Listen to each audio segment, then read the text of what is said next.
Prajajana Ranjana Yamunatira Vanachari Yamunatira Vanachari Jaya Radha Madhava Jaya Kunja Bihari Jaya Radha Madhava Jaya Kunja Bihari. Hare Krishna, Krishna Krishna, Hare Hare, Hare Rama,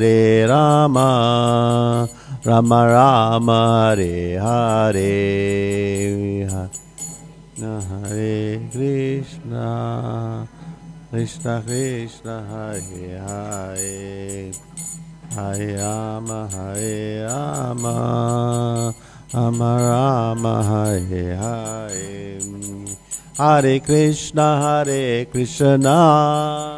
Krishna Krishna, Hare Hare, Hare Rama, Rama Rama, Hare Hare, Hare Hare Krishna, Krishna Krishna, Hare Hare, Hare Rama,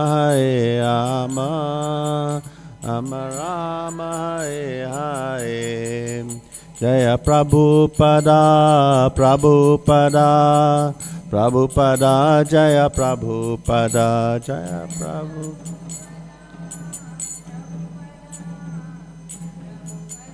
Jaya Prabhupada, Jaya Jaya Prabhupada, Prabhupada, Prabhupada, Jaya Jaya Prabhupada, Jaya Jaya Prabhupada, Prabhupada,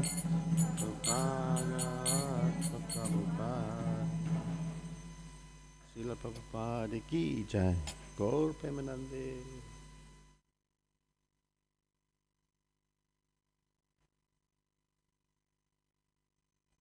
So, today we're going to be reading from Krishna book, and the theme is going to be gratitude and appreciation. So let's just recite some prayers first. Om Jnanatimirandasya Jananjana Salakaya Chakshur Unmilitam Yena Tasmai Shri Guruve Namaha. Sri Caitanya Manobhistam Stapitam Yena Bhutale Swayam Rupa Kadamayam Tadati Swapadantikam. He Krishna Karuna Sindhu Dina Bandhu Jagatpate Gopesha Gopika Kanta Radha Kanta Namastute Tapta Kanchana Gorange Radhe Vrindavaneshwari Vrishabhanu Sutadevi Pranamami Hare Priye Vanchakalpatarubhyascha Kripa Sindhubhya evacha Patitanam Pavnebhyo Vaishnavebhyo Namo Namaha. Jai Sri Krishna Caitanya Prabhu Nityananda Sri Advaita Gadadhara Sivasari Gaura Bhaktavinda. Hare Krishna, Krishna Krishna, Hare Hare, Hare Rama, Rama Rama, Hare Hare.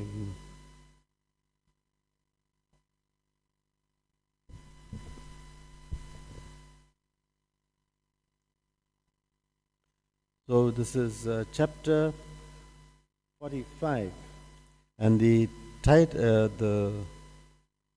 of the chapter is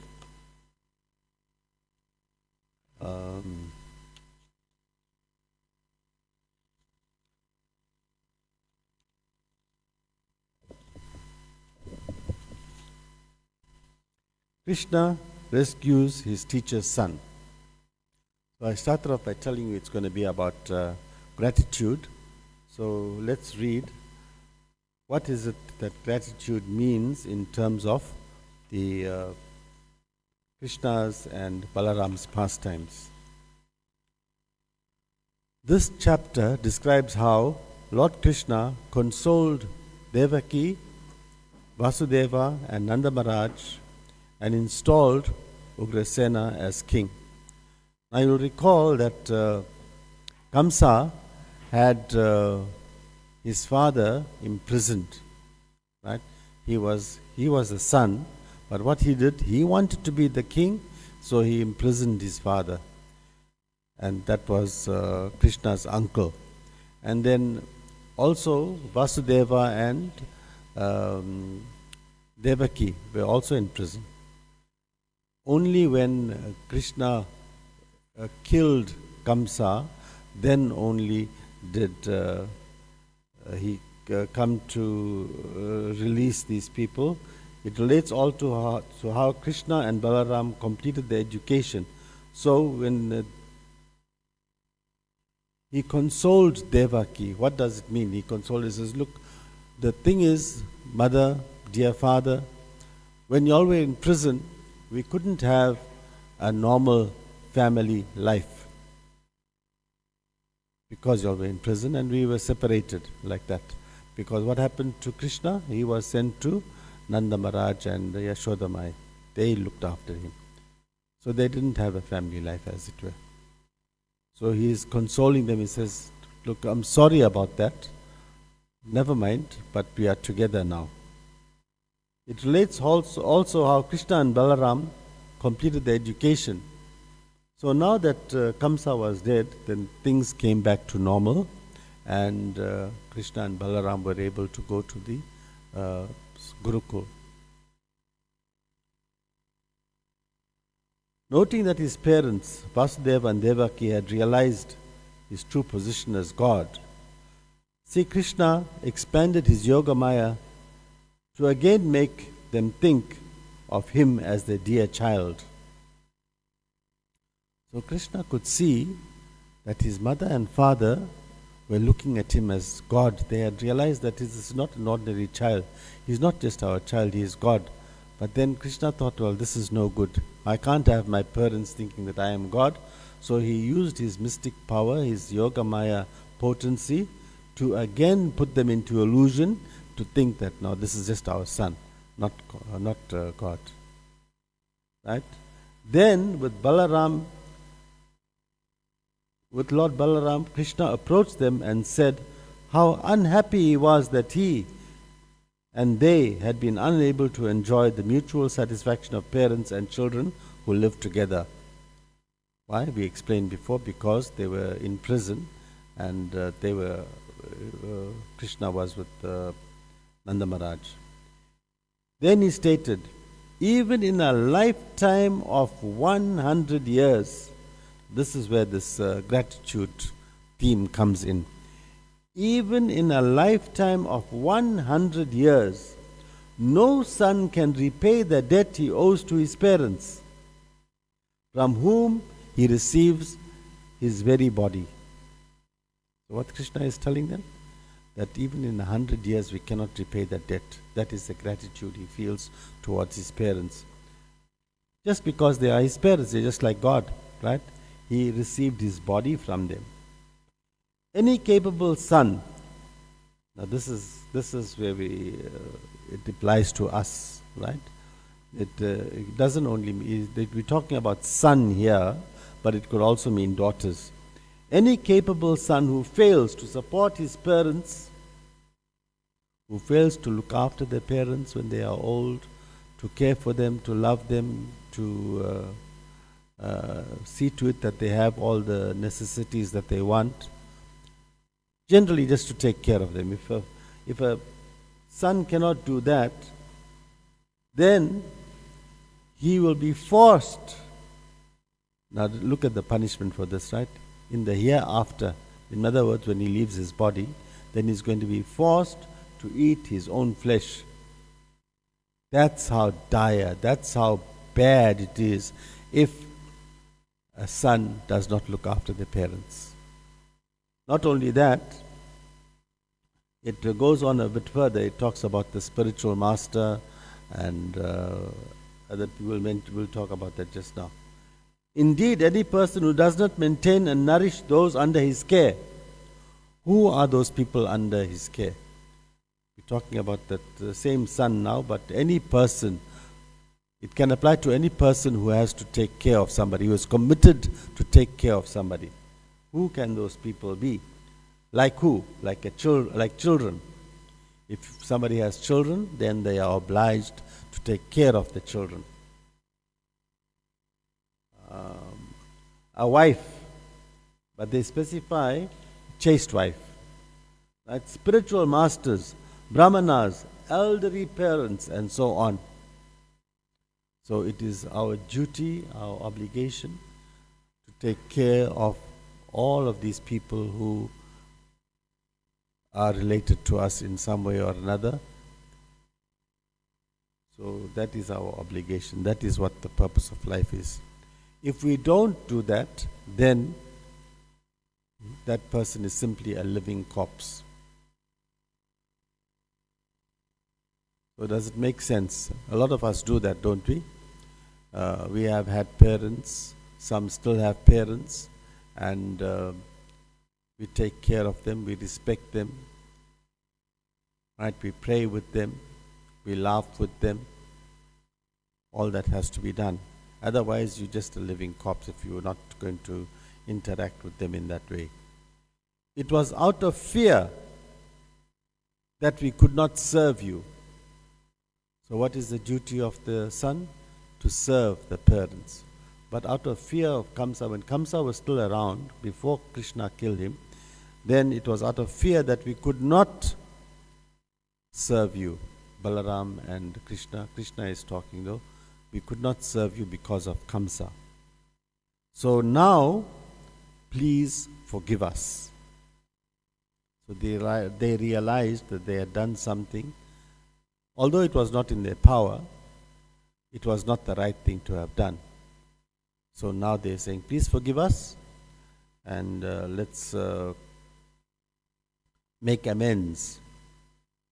Vasudeva and Devaki were overcome with emotion. They were very, very happy to hear that their sons were speaking in this way, and they were so happy that what happens when you become too happy? You start crying, isn't it? So that's why they say they were overcome with emotion upon hearing these words of Sri Krishna's and embraced their two sons in the ecstasy shed, and in that ecstasy they shed a torrent of tears. They were so happy that they embraced them and they drenched them with their tears.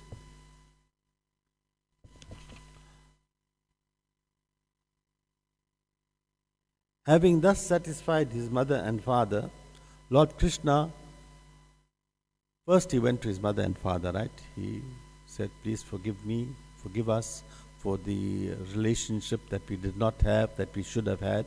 Then he attended to his uncle.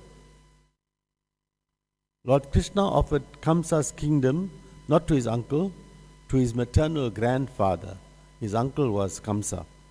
To his maternal grandfather, Ugrasena. Maternal grandfather means his mother's father. That means Devaki's father, right? Because isn't Kamsa had ousted him out, taken him out of the kingdom, and he wanted to be king himself. And then arranged for all his family members who had fled in fear of Kamsa to return to their homes. So when Kamsa was in power, people could not even stay in their homes. They were fearful that there would be attacks, that people would invade their houses, so they had to flee their homes. Not very much different from the way things are in Kali Yuga. That time it was the same when Kamsa was in power. Protected by the mighty arms of Krishna and Balaram, the Yadavas began to enjoy supreme bliss. But under the protection and under the care of Krishna and Balaram, then all his family members were able to return to their homes, to come back and live peacefully, not in fear anymore. So first he spoke to his parents, asked for forgiveness, then he returned the kingdom to his grandfather, and now who looked after Krishna while Devaki and Vasudeva were in prison? Nanda Maharaj, right? So next he approached Nanda Maharaj and praised him for having cared so lovingly for them. Nanda Maharaj cared for them just like they were his own children. And that's not, we have some element of bias, isn't it? If it's not your child, you don't treat that child exactly the way you would treat your child. You will give more attention to your child, isn't it? But Nanda Maharaj wasn't like that. He made sure that he took care of them just as if they were his own children. Krishna then said to Nanda, "Dear father, please return to Vraja, knowing how much you and our relatives are suffering in separation from us." We're saying that you can go back to Vraja. There's no need to be fearful anymore. Kamsa is not around. He's not going to harass anybody. Balaram and I will come to see you as soon as we have satisfied your friends here in Madura. Krishna then worshipped Nanda with various offerings, just like how we worship the Lord with various offerings. You know what those offerings are. Like just now they offered the lamp, they offered agarbatti, flower, all of those things. In the same way he offered various offerings, and Nanda felt overwhelmed with love for his sons.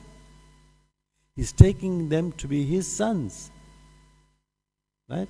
Not really his sons, but he's taking them to be his sons. And he was overwhelmed, just like how Devaki and Vasudeva were overwhelmed by the love that Krishna and Balaram showed them. Even Nanda Maharaj was overwhelmed. He too was emotional. After tearfully, again, so much emotion, he was crying also, he was tearful. After tearfully embracing Krishna and Balaram, he took the cowherd men and departed for Vraja. Next, Vasudeva had his parents perform his son's ritual of second birth. So now that things were normal, Vasudeva thought it's appropriate. The fathers thought, well, now it's time to perform the rituals that we could not perform for our children when Kamsa was in power. And then Krishna and Balaram went to Garga Muni to take the vow of brahmacharya, celibacy. Now what is that ritual of second birth? That's like second initiation, right? When they get the sacred thread, that's the ritual of second birth.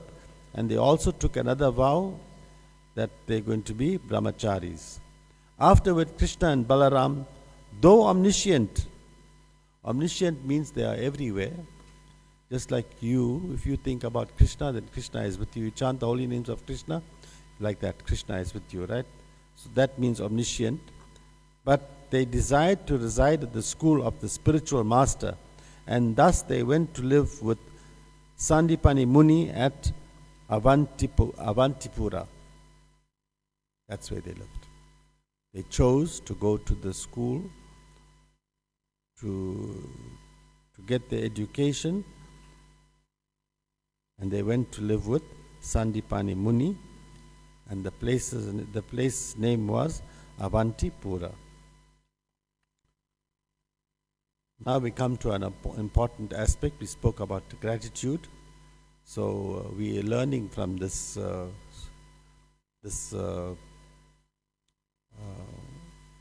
chapter, this experience about the parents and the boys, to teach the proper way to respect one's guru. Krishna and Balaram served the spiritual master with great devotion.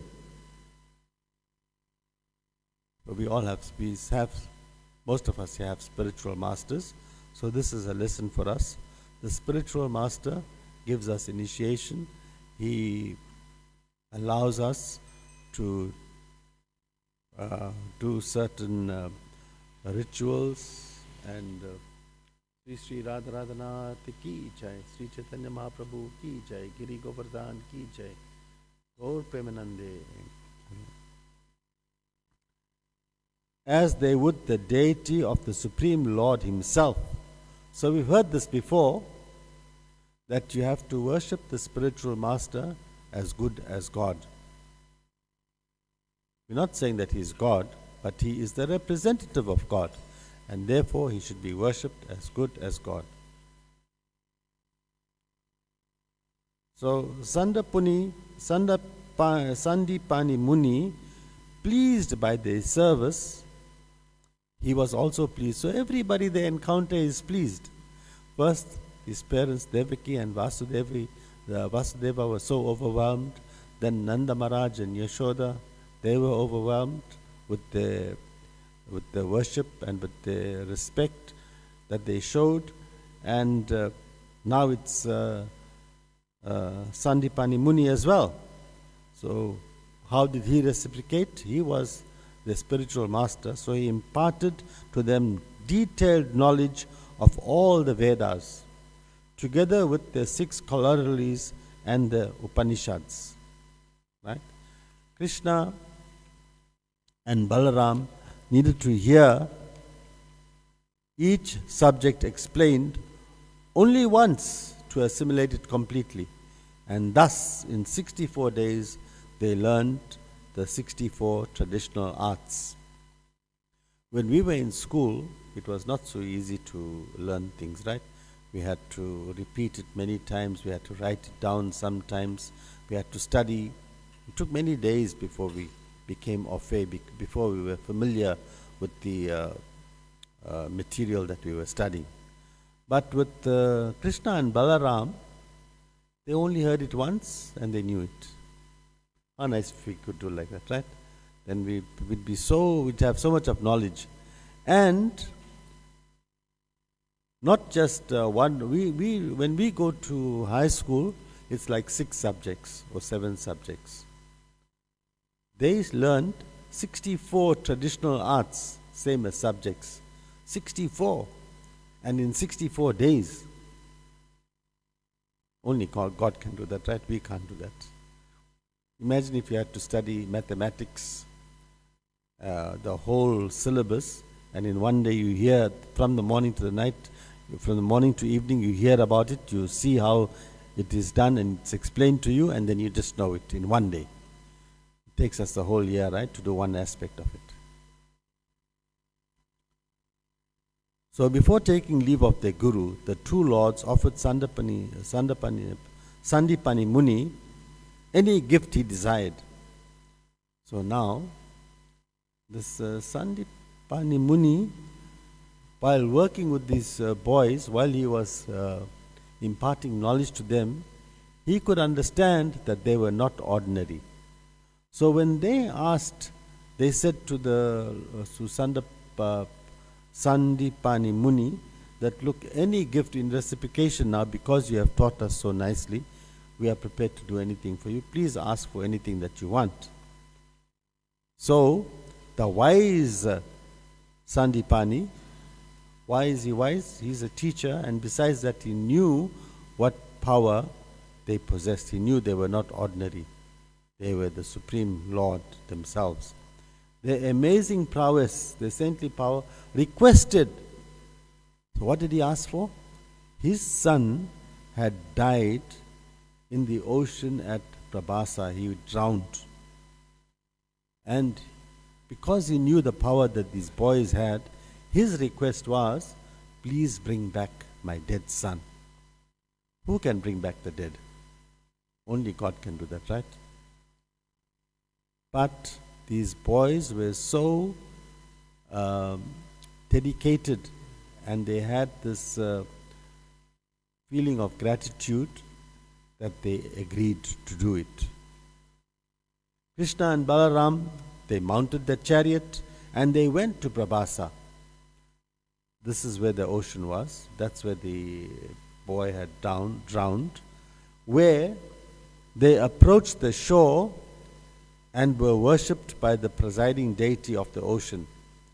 So even the ocean knew that this is the Supreme Personality of Godhead. So when they got to the shore or to the beach, then the presiding deity of the ocean, there's always deities for every aspect. Like there'll be for the earth planet, there'll be for the ocean, there'll be for different things. And so the deity of the ocean came to the shore and worshipped Krishna. And Krishna said, look, we came here for a reason. We want you to return our spiritual master's son. And the Lord of the ocean. Now the Lord of the ocean was confused. He says, but I don't have your son. I didn't take your son. There's a demon living in the ocean. His name is Panchajana. And he has taken the boy away. I didn't have anything to do with it. He's just living in the ocean. Hearing this, Sri Krishna entered the ocean. He went into the ocean and killed that demon and took the shell that had grown from his body. So he was looking for that dead son. Right? So he killed him, took out that shell and looked for the son. Where's this demon hiding the son? But Krishna did not find his guru's son. What demons do, they like to eat human beings, right? So the obvious place to look for the Sandapani Muni's son was in the demon's belly. But there was no son there. He went to the planet. So next he thought, well, the son is not here, but we still have to fulfill our promise to our guru. So he next went to the planet of Yamaraj, the Lord of Death.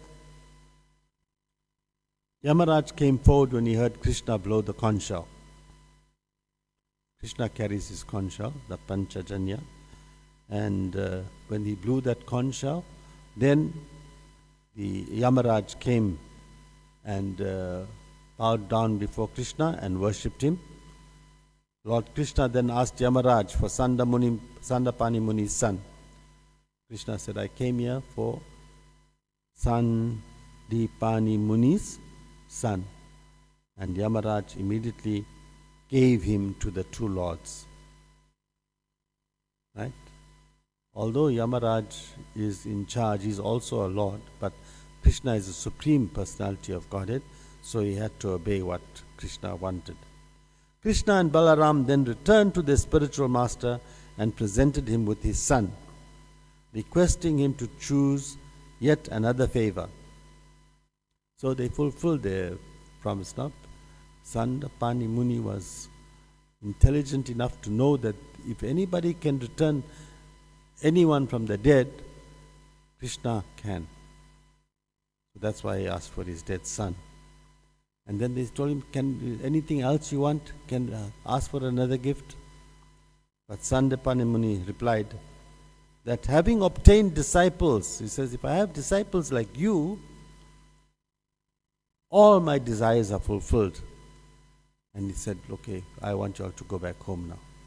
He said, that's the best gift that I can have, just to have disciples like you. He was so elated that they had returned his son to him. Of course, that's another story. We can do that some other time. We'll just stick to the text of this verse. Krishna and Balaram traveled to their home by chariot, and upon their arrival, all the citizens became unlimitedly ecstatic to see them. So, carrying out the Guru's instructions, that's another thing that we learn from this, that we have to carry out the Guru's instruction. That's why we take a Guru. Not that it's a fashionable thing, okay, I got a Guru, my Guru is so and so, and then you don't carry out the instructions that the Guru gave you. And the citizens all became unlimitedly ecstatic to see them. So Krishna and Balaram obeyed the instruction of the Guru. The Guru said, Sandapani Muni said, go back home, and they went back home, and everybody was overjoyed to see them. So this is how the overview of how Krishna and Balaram got back their Sandapani Muni's son. Right? So let's read a little bit more in detail now. This is the conversation that is taking place between Sukha Goswami and Parikshit Maharaj. Sukha Goswami said, understanding that his parents were becoming aware of his transcendental opulences, the Supreme Personality of Godhead thought that this should not be allowed to happen. Thus he expanded his Yogamaya which bewilders his devotees.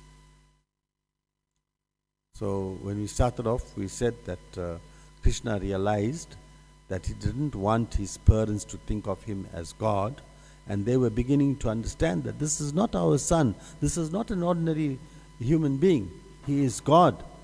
And then he decided, okay, let me use my Yoga Maya and put them into illusion so that they will again think that I am their son and not God. Right? Text 2. Lord Krishna, the greatest of the Sattvatas, approached his parents with his older brother, humbly bowing his head and gratifying them by respectfully addressing them as my dear mother and my dear father. And Krishna spoke as follows. So Krishna approaches his parents. Lord Krishna said, Dear father, because of us, your two sons, you and mother, Devaki, always remained in anxiety and could never enjoy our childhood, boyhood and youth. So what do parents do? They care for the children and they play with the children, they enjoy with the children. Besides taking care, they interact with the children all the time. But Devaki and Vasudeva could not interact with their children because of Kamsa. Deprived by fate, we could not live with you and enjoy the pampered happiness most children enjoy in their parents' home. Pampered happiness, that means playing with the children, looking after the children, caring for them, loving them. With one's body, one can acquire all goals of life. And it is one's parents who give the body birth and sustenance. Therefore, no mortal man can repay his debt to his parents, even if he serves them for a full lifetime of 100 years. So this is the message for us also, that the body that we attain from our parents, right? You got this body now. Some are old, some are young, but we got this body. And all the things that we are able to do with this body is simply due to our parents. So we have to be thankful to our parents. We have to show gratitude towards them. We have to appreciate what they did for us. And then they are saying that no mortal man, no living person, right, can repay the debt to his parents. It's not possible. We can try, we do the best we can, but we cannot fully repay the debt, even if he serves them for a full lifetime of 100 years. You can serve them for 100 years. Who lives for 100 years? But still, you will not be able to repay the debt to your parents. So that is why it doesn't only apply to the younger generation, even the older folk like us, we still have that debt. And through our piety, it says in Bhagavad Gita that when you are a devotee and when you are practicing nicely in the way that you were instructed by your spiritual master, then I know there's 3 or 7 generations, whatever it might be, so many generations that are still to come get the result of your piety. In other words, they get the chance of the human form again. Not only forward, not only 3 forward, 3 backwards as well. Those that are passed, those that have passed on, in other words, parents, grandparents, great-grandparents, all those generations, they get the benefit of your piety just because you are pious. They get a second chance of getting the human form again. How wonderful is that? So why should we not practice diligently and sincerely and in a determined manner? Because we are getting benefit for ourselves if we do that, if we practice nicely, doing our rounds, thinking about Krishna all the time, reading about Krishna, hearing about Krishna, taking prasadam, talking about Krishna. If we're doing all of that, then we are promoting ourselves, and our destination is going to be better, right? We are then aiming for a spiritual body in the spiritual world. But it's not only that, doesn't stop there. Even those who are still going to be born, they get the benefit, and even the people who have left their bodies and are connected to you, they also get the benefit. So how wonderful is that? So we still owe them that duty. We may not be in direct contact with those that have departed, with the parents who have departed, for those of us who don't have parents on the planet anymore. But just by practicing Krishna consciousness nicely, we are serving them. So why shouldn't we serve them? And it says here that even within 100 years, if somebody could live for 100 years, they will not be able to repay that debt. So this is an easy way out. Just chant Hare Krishna, read about Krishna, hear about Krishna, sing about Krishna, and our debt will be slowly redeemed. A man who, though able to do so, fails to support his elderly parents, chaste wife, young child, or spiritual master, or who neglects a brahmana or anyone who comes to him for shelter, is considered dead, though breathing. Now, on the one hand, we have obligation to our parents, but we are living in the material world. We are living in the association of family members, in a society, in a village, in a town, and we interact with different people. So, many people have a partner in terms of a wife. They might have a young child, and they have a spiritual master. So it is saying specifically in this text that a man, though able to do so, right? He is able to do so because, most people do this. They have a family, they take care of the family, and they support the children, send them to school, educate them. The wife stays at home, she takes care of the home and all of that. But somebody who neglects to do that, somebody who says, I don't want to do all of this, I'm not worried. You find your own way. I'm not going to support you. Then that person is considered to be dead. Somebody who doesn't care, and somebody who is neglectful, although he is breathing. He is useless, in other words. So we learn another lesson from that, that as long as we are on this planet, then we have a duty to perform to different people who we associate with. Firstly, our parents, then the spiritual master, and then family members as well. All of them had to be taken care of according to the capacity that you are able to achieve. Thus, we have wasted all these days, unable as we were to properly honor you, because our minds were always disturbed by fear of Kamsa. So now they are revealing, they're saying, this is what we were supposed to be doing, but because of Kamsa, we could not do this. Now on the one hand, we have Krishna and Balaram who are telling us what we should do, what a normal human being does. On the other hand, we have Kamsa. What did he do? He did the exact opposite. He chased his father out of the kingdom and took his place. He didn't take care of his parents or anything like that. And what was his destination? Krishna killed him. So he didn't. That's not how we should behave also. We have to learn from this. We're getting an idea of what we have to do in this material world. Dear Father and Mother, please forgive us for not serving you. We are not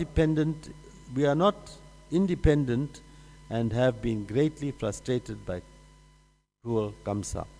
So in their case, they were not able to do it as they would have liked because of Kamsa. So Kamsa is a demon. We too should kill the demons. Demons may prevent us from doing what we want to do. What are those demons? jealousy, greed, hatred, envy, anger. We have to control those demons. We have to get rid of those demons, and then we'll be able to perform our duty properly. Right? Sukha Goswami said, thus beguiled by the words of Lord Hari, the Supreme Soul of the universe, who by his internal illusory potency appeared to be human, his parents joyfully raised him up on their laps and embraced him. So that is the reward that we will get too.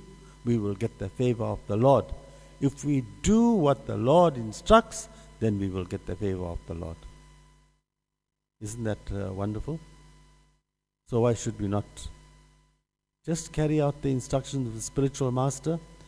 The instructions of the spiritual master embrace all of these duties that we have to perform, and then we will be qualified to go back home, back to Godhead. Pouring out a shower of tears upon the Lord, his parents, who were bound by the rope of affection, could not speak. They were overwhelmed. O King! And their throats choked up with tears. So they were overwhelmed with happiness. So that is what's going to happen when you are doing the correct thing, when you are worshipping the Lord, when you are grateful, reciprocating with the Lord for all the things that He has done for us. We are living because of the Lord in terms of we have the air to breathe, we have water, we have the light, we have sunlight. All of those things are necessary, and we're not paying anything for it. Maybe the government charges us, but it's free. Sunlight, who pays for the sunlight? And does sunlight stop any day? Do you get up one day and then there's no sunlight at all? It becomes day. Maybe it's cloudy, but it becomes bright. It becomes light. The sun is there. Just that the clouds are blocking, and then we still can see. What about water? The rains, we have droughts sometimes, but then the drought comes to an end and we have water again. Can we survive without water? What about the air? Who provides the air? Where is it coming from? Who makes the air? Nobody, right? It's just there and we're breathing it all the time. Do we realize that if for 5 minutes there's no air, you breathe but there's no air, what's going to happen? You'll suffocate and eventually you're going to die, isn't it? You're going to be in a suffering state. But that doesn't happen too. The air doesn't get finished. It's supplied all the time. Who is supplying it? God is supplying it. So we have to be grateful for that. So that it now comes to a complete circle. So many things that we have to be grateful for. Grateful to the spiritual master. Grateful to our parents. Grateful to the Lord, especially for providing us with all these necessities of life. What about the fertile soil as well? That is there. You put one seed in the soil, the sun shines, you water it, and you got food for yourself. Shouldn't we be grateful? So it's now 8:30. I'll end on that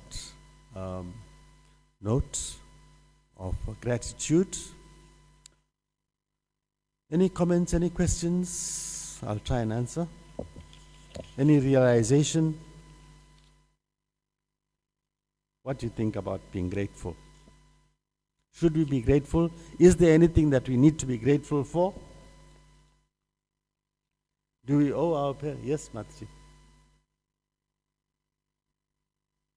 Yes, because that is the seed, that's the root of everything. If you're starting to chant the holy name, if you are chanting the holy name, then everything else is going to fall into place. Very nice realization, because that is the start of everything. Prabhu, anything to say? Any question?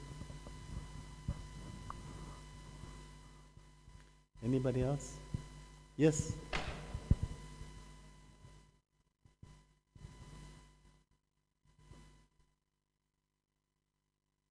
Please say again, Matsi, I didn't quite hear that.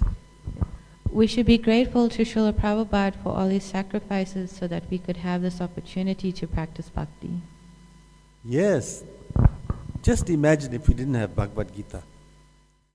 If, well, the Vedas are there, the Rig Veda, so many Vedas are there, the Upanishads are there. They speak about that here. They say corollaries. That means all the different scriptures. And what Prabhupada did? How long it will take us to read all the Vedas? You know, one Maharaj was, I think Bhakti Caitanya Swami told us that the Vedas are so vast that if you take a big library in a big city, right, not a small library, a big library, all the books in that library, together with the magazines and the encyclopedias and everything, how long it will take to read? How long will it take us to read, to know everything in the library, those books? Can we do it in this lifetime? We won't even finish in this lifetime, right? We cannot do it, it's so vast. So the Vedas are like that. If we had to read the Vedas, we will not be able to complete, we will not be able to even scratch the surface. But what Mataji is saying is that Prabhupada took those parts from the Vedas that are relevant to us, that help us, that guide us, and put it in the instructions in the form of the Bhagavad Gita, and we have the Bhagavad Gita available to us because of Srila Prabhupada. And because of Srila Prabhupada, we now have the opportunity, we now have the tools to transcend to the spiritual world and escape suffering. Isn't that wonderful? Srila Prabhupada ki jai. Gaur Premanande. Hari Hari.